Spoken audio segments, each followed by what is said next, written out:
안녕하세요. 매일 새로운 사연을 전하는 읽어주는 사연 라디오입니다. 구독과 좋아요, 많은 공유 부탁드립니다. 오늘의 사연 시작하겠습니다. 안녕하세요. 남편과 이혼 후 하루하루 즐거운 인생을 살아가고 있는 30대 여성입니다. 원래는 가게도 쉬는 날이고 해서 친구랑 만나려고 했는데 친구가 갑자기 일이 생겼다고 하더라고요. 그래서 뜻하지 않게 혼자만의 시간을 보내게 되었는데 문득 전 남편 생각이 나네요. 이미 다 지난 일이지만 지금 생각해도 참 어이가 없어요. 남편하고는 뭐라고 해야 할까요? 사회생활을 하면서 알게 된 사이예요. 당시 저는 26살로 약국에서 사무보조로 일을 하면서 취업 준비를 하고 있었고 남편은 제약회사 영업사원이었죠. 좋든 싫든 일주일에 두어 번은 꼭 보게 됐는데 언젠가부터 남편이 커피도 사오고 간식이라며 빵도 사오고 저는 그래서 저 때문이 아니라 말 그대로 영업하느라 그러는 줄 알았어요. 그런데 나중에서야 하는 말이 저한테 어떻게 다가가야 할지 몰라서 그랬다나요. 아무튼 그렇게 한 8개월쯤 시간이 흐르고 저는 취업에 성공했어요. 그러니 당연히 약국은 관뒀죠. 그런데 제가 관두고 나서야 남편이 마음이 급해졌는지 약사 선생님한테 물어봐서 저한테 연락을 따로 해왔더군요. 그리고 그때는 나름대로 그게 로맨틱하게 느껴지는 거예요. 저도 참 어리고 순진했죠. 이후로 저희는 1년 정도 길다면 길고 짧다면 짧은 연애를 마치고 결혼까지 하게 되었습니다. 그때 제 나이가 28이었으니 솔직히 결혼이 급하진 않았는데 당시 저희 친정 상황이 그다지 좋지가 않았어요. 그리고 제가 사회생활을 늦게 시작했다 보니 모아둔 돈도 많지가 않았죠. 그런데 남편에게 프로포즈를 받았을 때 이 사실들을 얘기하니까 괜찮다고 하는 거예요. 상관없다면서 돈이야 앞으로 살면서 모아가면 되는 거 아니겠냐고요.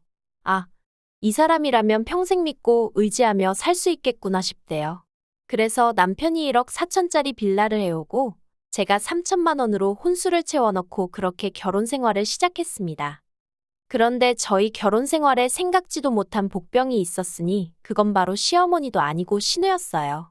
사실 어머님은 결혼 전부터 저한테 크게 뭘 요구하시지도 않고 바라시는 게 없으셨거든요. 오히려 당신 아들이 성격이 까탈스럽고 그런데 저 같은 참한 아가씨를 데려와서 좋다고 하셨죠. 하지만 신우는 자기 남동생이 나름대로 4년제 대학 나와서 직장도 좋은데 다니고 있는데 딱 하나 단점이 여자 보는 눈이 없다고 하지를 않나. 그래놓고는 결국 저희 둘이 결혼하겠다니까 자기 동생이 뭐가 아쉬워서 집까지 해가면서 결혼을 해야 하냐고. 자기는 이 결혼을 반대하네 어쩌네. 한마디로 꼴 같자는 소리를 해대더라고요. 막말로 누가 자기한테 허락해달라고 한 것도 아니었는데 말이죠. 게다가 심지어 한 번은 자기가 자기 주변 사람들한테 저희 회사에 대해서 물어봤는데 아는 사람이 하나도 없더라며. 저더러 재직증명서를 떼오라는 요구를 하더라니까요. 정작 자기는 7급 공무원이 될 거라며 10년째 집에서 놀고 먹는 백수였던 주제의 말이에요. 아무튼 그런 신우의 헛소리에도 불구하고 결국 남편과 저는 결혼을 했어요. 아닌 게 아니라 사실 신우가 너무 거슬려서 남편한테 결혼 못하겠다는 소리도 하긴 했었는데 그때마다 남편이 맞벌이를 하시던 시부모님 대신 신우가 자기를 많이 챙겨줬었다며 아마 그래서 그러는 것 같다고 저더러 넓은 마음으로 이해해달라고 했거든요. 그리고 만약에라도 저랑 신우 사이에 문제가 생기면 남편이 말하길 무조건 제 편에 설 거라는 거예요. 그래서 그냥 그래 신우가 남편을 어지간히 아끼는가 보다 생각하고 어떻게든 이해해보려고 했죠. 그런데 신우는 니들이 기어이 결혼을 하느냐며 괘씸하네 어쩌네. 어휴, 솔직히 정말 꼴같잖다는 생각밖에 안 들었는데 신우가 저보다 12살 그러니까 띠동갑이었거든요. 그러니 차마 꼴같잖다고 대놓고 말을 할 수도 없고 그래서 그냥 속으로 그래 노처녀 히스테리 부리냐 실컷 부려라 하고 말았네요. 한편 그렇게 결혼하고 몇 달 후 어머님 생신날이었어요. 저희 집에서 생신상을 차려드리려고 시부모님하고 신우하고 전부 다 저희 집으로 오시라 했죠. 미역국 불고기 그리고 잡채 정도는 제가 직접 했는데 하다 보니까 시간은 부족하고 그나마 옆에 있는 남편은 별 도움이 안 되고 그래서 나머지는 배달시켰어요. 그런데 신우가 제가 차린 상을 보더니 어떻게 며느리가 시어머니 생일상에 배달음식을 올리냐며 난리를 치는 거예요. 그래서 제가 이거는 제가 한 거고 나머지는 시간이 없었다 하니까 그러면 전날 미리 만들어놨어야지 하며 호통을 치대요. 어이가 없었죠. 자기야 백수니까 시간이 남아도는지 몰라도 저는 전날엔 야근까지 하고 정신이 하나도 없었는걸요. 그리고 저한테 시어머니 생신이기 전에 자기한텐 낳아준 어머니 생신인데 솔직히 할 말이 없어서가 아니라 더는 말을 섞기가 싫어서 알겠다고 죄송하다 하고 더는 말을 안 했어요. 그리고 얼마 후 시부모님과 신우가 이제 슬슬 가봐야겠다며 자리를 일어나대요. 저랑 남편은 배웅할 준비를 했고요. 그런데 갑자기 신우가 자기 팔찌가 없어졌다며 난린 거예요. 그러더니 화장실로 막 뛰어갔는데 거기도 없다면서 또 난리를 치대요. 저는 솔직히 신우가 팔찌를 하고 왔는지 기억도 안 나는 상황이었고요. 그런데 신우가 자기 화장실 갔다 오고 나서 제가 다녀오지 않았냐 하더니 저더러 빨리 내놓으랍니다. 어이가 없어서 뭘 빨리 내놓냐고 뭔지도 모른다고 했어요. 그랬더니 신우가 진짜 그러는 거 아니라면서 지금 돌려주면 자기가 문제 삼지 않겠지만 자기가 뒤져서 찾으면 경찰에 신고할 거래요. 가족이라고 안 봐줄 거랍니다. 이때는 어이가 없는 걸 넘어서 정말 미치고 팔짝 뛰겠더라고요. 그래서 저도 신우더러 집 다 뒤져서 안 나오면 나도 가만히 안 있을 거라고 했어요. 그랬더니 신우가 저더러 뻔뻔하다대요. 그런데 그때 아버님이 주머니에서 주섬주섬 뭘 꺼내시더니 혹시 이거냐 하셨습니다. 팔찌였어요. 아버님 말씀이 신우가 먼저 걸어가면서 떨어뜨리길래 이따 준다고 주우셔놓고 깜빡하셨다면서 그리고는 아버님이 신우더러 얼른 저한테 사과하라 하시니까 신우가 하는 말이 가관이었습니다. 저희 친정 형편이 어렵다고 했던 게 기억이 나서 순간 오해를 했다나요? 이건 또 무슨 개소린가 싶은 게 한마디로 제가 가난하니까 남의 물건에 손을 댔을 거라고 생각했다는 거잖아요. 그래서 신우더러 말 그따위로 하지 말라고 했어요. 그러자 여지껏 가만히 계시던 어머님이 아무리 그래도 신우가 윗사람인데 저더러 말을 함부로 한다며 저부터 먼저 신우한테 사과를 하라대요. 팔은 안으로 굽는다더니. 그래서 그 일로 제 딴에는 정말 잘해보려고 만든 자리였는데 신우하고는 물론이고 시부모님과도 사이가 틀어졌어요. 제 나름대로 시부모님은 그래도 경우도 있으시고 좋은 분들이라고 생각했기 때문에 실망이 더 컸죠. 그리고 이후로 시댁과는 대면대면한 사이를 유지하면서 지냈습니다. 명절이나 시부모님 생신 정도에만 찾아뵙고 신우 생일 같은 날은 남편 혼자만 보내고 그랬어요. 그러나 중에 딸아이를 낳으면서 일하랴 키우랴 생활이 바빠지기도 했고요. 또 달라진 게 있었다면 제가 다니던 회사를 관두고 친정아버지 식당 일을 돕게 되었네요.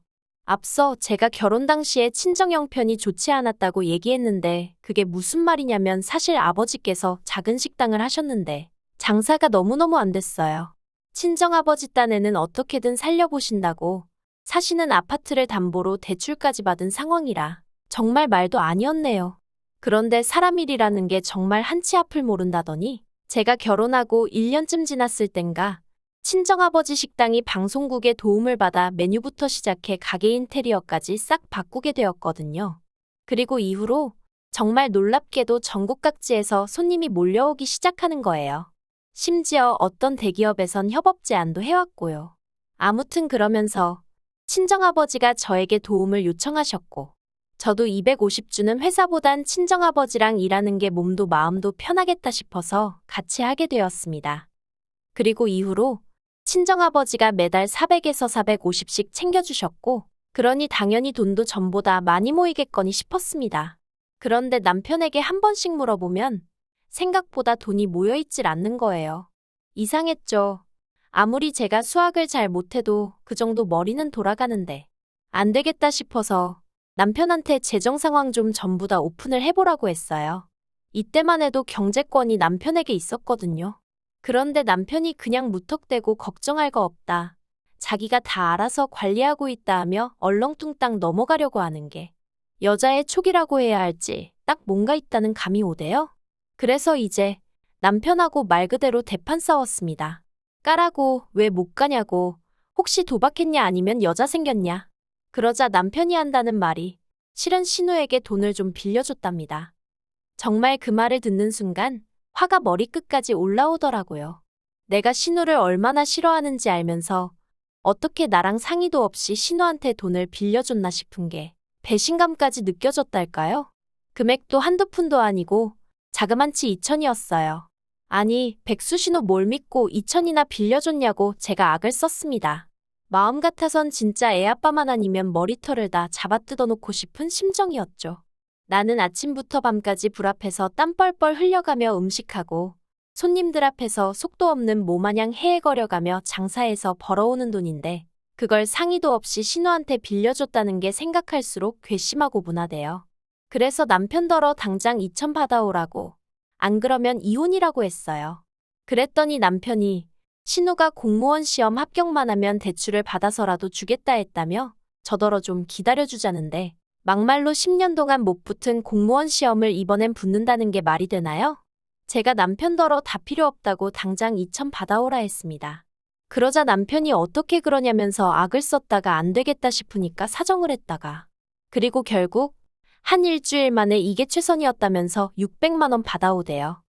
그리고 그 일을 계기로 저는 남편에 대한 신뢰감을 완전히 상실하게 되었고 경제권도 뺏어왔습니다. 사실 남편이 경제권을 가지고 있던 건 결혼할 때 남편이 저보다 많이 해온 것도 있었고 월급도 비록 몇십만 원이었지만 저보다 많이 벌어왔기 때문이었는데 따지고 보면 자기가 하자고 든 결혼이었고 집도 자기 명인데 저랑 무슨 상관인가 싶고 월급도 이제 제가 남편보다 훨씬 많은 상황이었으니 남편도 뭐라 반박을 못하고 순순히 내놓았죠. 그리고 그때부터 돈 관리도 각자 하기 시작했네요. 그런데 작년 이맘때쯤 저와 남편이 이혼을 하게 된 결정적인 사건이 벌어졌습니다. 그건 바로 신우의 연애 때문이었어요. 아니, 작년 봄이었나. 언젠가부터 신우가 혼자 콧노래를 부르고 아주 그냥 꼴값을 떨더라고요. 그리고는 뭐 한다는 말이 요새는 연하남을 만나는 여자가 진짜 승자라느니 어떻다느니. 그래서 저는 속으로 연하남이고 나발이고 시집이나 가라 생각했는데 알고 보니까 저랑 동갑인 신우랑은 띠동갑인 남자친구가 생겼다는 거예요. 황당하고 어떤 미친 엑스인가 싶고 이건 뭐 부러운 게 아니라 말 그대로 진짜 기도 안 찼어요. 그래서 제가 남편더러 어디서 사기꾼한테 속은 거 아니냐니까 남편이 저더러 심보가 왜 그렇게 고약하냐면서 핀잔을 주대요. 하지만 세상 사는 게 무슨 드라마도 아니고 제가 신우를 싫어해서 더 그렇게 느꼈을 수도 있지만 아무리 생각해도 납득이 안 되더라고요. 신우 말로는 키 183에 사업하는 남자라는데 그렇게 잘난 남자가 왜 12살이나 많은 백수 신우를. 하지만 이런 얘기를 할 때마다 남편은 제가 신우를 질투한다는 둥, 자격지심이라는 둥. 그래서 제가 남편더러 신우더러 조심하라 하라고 그리고 그 말을 마지막으로 더는 이러쿵저러쿵 말을 안 했네요. 그런데 아니나 다를까 그 얘기 나오고 2달이나 지났나? 신우가 남편한테 연락을 해왔답니다. 자기 남자친구 그러니까 신우가 사귄다는 연하남 사업자금에 뭐 문제가 생겨서 계좌가 동결이 됐다나 어쨌다나 하며 급하게 1억이 필요한데 그 돈을 좀 해달라고 하더래요. 그리고 멍청한 저희 남편이 그 말을 그대로 믿고는 저한테 빨리 1억 좀 만들어 달라는데 미쳤나 싶더라고요. 일단 1억이 있지도 않았고 아니 신우랑 결혼을 한 것도 아닌데 그걸 왜 우리가 도와주냐고 안 된다 했죠. 그랬더니 남편이 이번 일만 해결되면 둘이 결혼한다고 하더라며 자기 누나가 드디어 운명의 반쪽을 만났다고 저렇게 좋아하는데 어떻게 한 가족이 돼서는 모른 척하느냐고 우리가 도와주자며 계속 고집을 부리는 게 아니겠어요? 보다 못한 제가 냄새가 난다고 사기라고 무슨 사업체가 뭘 했길래 자금이 동결이 되고 1억 같은 소리 한다고 이러쿵저러쿵 설명하기도 귀찮았지만 구구절절 설명하며 안 된다고 했어요. 하지만 남편도 뭐에 눈이 돌아간 건지 갑자기 난데없이 자기는 결혼할 때 집 해왔는데 저더러 너는 뭐 해왔냐면서 그때 못 해온 거 지금 돈으로 달랍니다. 참나 무슨 이런 인간이 다 있나 싶대요. 그래서 그렇게 못하겠다니까 그럼 저희 친정 부모님한테 자기가 직접 얘기를 해야겠다는 거예요. 그리고 그 소리까지 들으니 이 인간이 미쳐도 단단히 미쳤구나 싶은 게 그래서 제가 그렇게 하기만 해보라고 그랬다간 이혼이라니까. 저더러 툭하면 이혼 타령하는 거 지겹지도 않냐면서 빈정거리는 거예요. 이혼하면 여자만 손해라면서요. 아, 정말 안 되겠구나. 그래서 제가 정말 구제불능이구나 하고는 이혼하자 했습니다. 정말 내 손엔지 한 번 두고 보자고요. 그리고 신우한테 고맙다고 해야 할지 신우는 자기 때문에 동생네 부부가 이혼 소리까지 나온 걸 알면서도 그저 빨리 돈 내달라는 소리만 해대고, 그러니 남편도 마음이 급해졌는지 집 판다고 내놓고 이혼 조정 신청하고 작정하고 달려드니까 딱 3달 걸리대요. 그나마 그 빌라도 집이라고 쬐금 올라서 1억 6천엔가 팔았는데 제가 5천 갖고 나머지는 남편이 가져갔어요. 아이 양육비로 한 달에 50만 원씩 준다고 했는데 솔직히 그 돈 안 받고 애 안 보여주고 싶은 마음이었죠. 하지만 법이 그렇게는 안 된다니 어쩔 수 없이 한 달에 한 번씩 만나게 되었는데, 이혼하고 처음 2~3번 만날 때는 허파에 바람이라도 든 사람 마냥 싱글이 되니까 여자가 꼬이네. 지 매형될 그 연하남이 조만간 사업이 정상화되면 한 자리 주기로 했네. 별 헛소리를 짓거리고 난리더군요. 그러면서 저더러 후회하지 이러면서 빈정거리고. 그런데 올해 초부터 볼 때마다 살이 쭉쭉 빠져있질 않나. 얼굴은 죽상을 하고 있고. 그러더니 급기야 2~5달 전에는 제 앞에서 무릎 꿇고 울대요. 자기 좀 살려달라나 어쩐다나. 그래서 제가 왜 그러냐니까 한다는 말이 그 연하남이 연락이 안 된다면서, 사업장이라는 데도 찾아가 봤는데 그런 사람은 없다고 하고, 미치겠다면서, 심지어 투자를 하면 지분이 어떻고 해서 그 말에 혹해 회사까지 때려치고 퇴직금 고스란히 거기다 안겨줬답니다. 그래서 제가 신우는 뭘 하냐니까, 신우도 알아놓았다면서 지금 자기네 집 줄초상 치르게 생겼다고, 자기가 지금 기댈 사람이 저밖에 없다면서. 진짜 제정신인가 싶은 거예요. 그래서 됐다고 내가 똥통에 같이 빠져 죽을 일 있냐 했습니다. 사람이 말할 때는 귓등으로도 안 듣더니 이제 와서 왜 이러냐고 싫다고 했죠. 어우, 어찌나 징글징글한지. 마음 같아선 친정아버지 가게만 아니면 어디로 딸 데리고 꽁꽁 숨어버리고 싶은 심정이네요. 누가 저더러 그래도 애아빠인데 한 번쯤 기회를 다시 주는 건 어떻냐고 묻던데, 애아빠가 뭐 대수인가요? 그런 생각 없고 무책임한 아빠는 차라리 없는 게 낫다고 봅니다. 긴 이야기 들어주셔서 감사합니다. 오늘의 사연은 여기까지입니다. 구독과 좋아요, 알람 설정해주시면 앞으로 더 좋은 사연으로 찾아오겠습니다. 감사합니다.